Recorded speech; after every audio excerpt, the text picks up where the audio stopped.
Kifahamu kipengele kiitwacho reports kinachopatikana katika menu. Ili uweze kupata taarifa zote za mauzo yaliyofanyika, faida iliyopatikana, matumizi, pamoja na thamani ya bidhaa zilizoko dukani, reports ni kipengele kitakachokupatia taarifa zote muhimu. Fuata hatua hizi kupata taarifa ya mauzo ya bidhaa na faida iliyopatikana. Bonyeza reports katika menu, ukurasa mpya utafunguka ukionyesha makundi manne ya reports.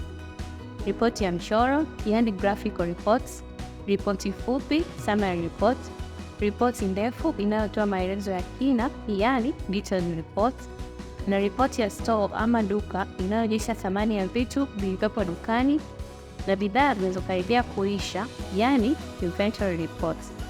Chagua ripoti mojawapo unayohitaji. Mfano, kupata ripoti fupi ya bidhaa zilizouzwa, bonyeza items iliyopo katika summary reports. Ukurasa mpya utafunguka. Katika sehemu ya date range, chagua tarehe. Na katika transaction type, chagua completed sale, yani mauzo yaliyokamilika. Na katika stock location, chagua unahitaji report kutoka katika store ipi, ikiwa una store zaidi ya moja.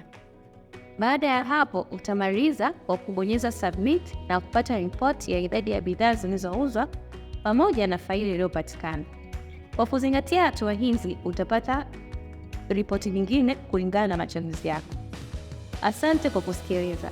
Kwa maswali, msisite kutuandikia comments hapo chini, na unaweza kusubscribe katika YouTube channel yetu kuendelea kupata taarifa kuhusu mfumo wa mauzo wa Bana 360.